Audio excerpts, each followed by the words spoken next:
Salam sejahtera untuk kita sekalian. Perkenalkan, nama saya Leonardo Manoma, mahasiswa Fakultas Hukum Universitas Pembangunan Indonesia.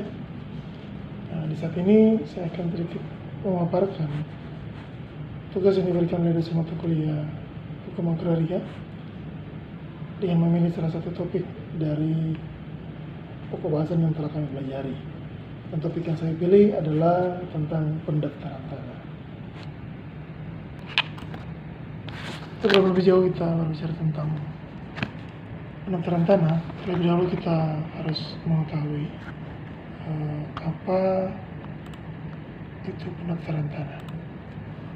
Menurut pasal 1 angka 1 Peraturan Pemerintah nomor 24 tahun 1997, pendaftaran tanah adalah serangkaian kegiatan yang dilakukan oleh pemerintah secara terus-menerus, berkesinambungan dan teratur, meliputi pengumpulan, pengolahan, pembukuan, dan penyajian, serta pemeliharaan data fisik dan data yuridis dalam bentuk peta dan daftar mengenai bidang-bidang tanah dan satuan rumah susun serta hak-hak yang membebaninya.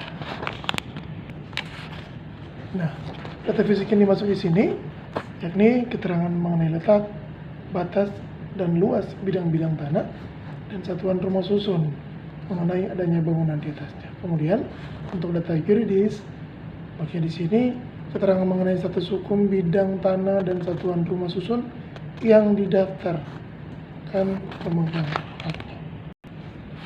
Adapun yang menjadi asas-asas pendaftaran tanah yakni asas sederhana, maksudnya agar keterangan pokok maupun prosedurnya mudah dan dapat dipahami. Selanjutnya asas aman, yaitu agar terselenggaranya secara teliti dan cermat pendaftaran dimaksud. Kemudian asas terjangkau, maksudnya agar terjangkau pelayanan bagi golongan ekonomi lemah.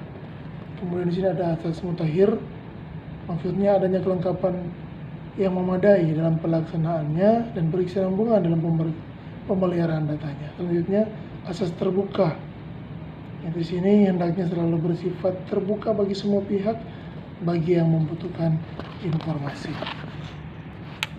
Dan adapun yang menjadi tujuan pendaftaran tanah yakni untuk memberikan kepastian dan perlindungan hukum, dalam artian diberikan sertifikat. Selanjutnya untuk menyediakan informasi kepada pihak yang berkepentingan termasuk pemerintah agar dengan mudah dapat memperoleh data.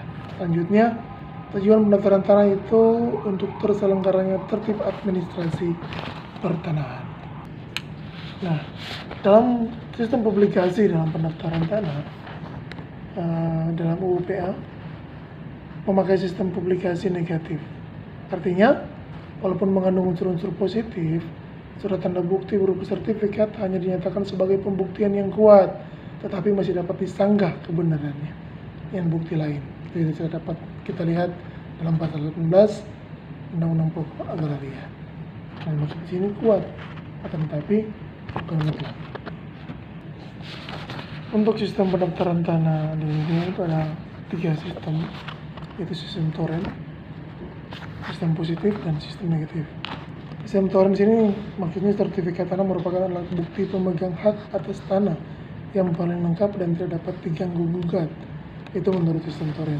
Sementara untuk sistem positif itu bahwa apa yang tercantum dalam buku tanah dan surat bukti hak yang dikeluarkan merupakan alat bukti mutlak.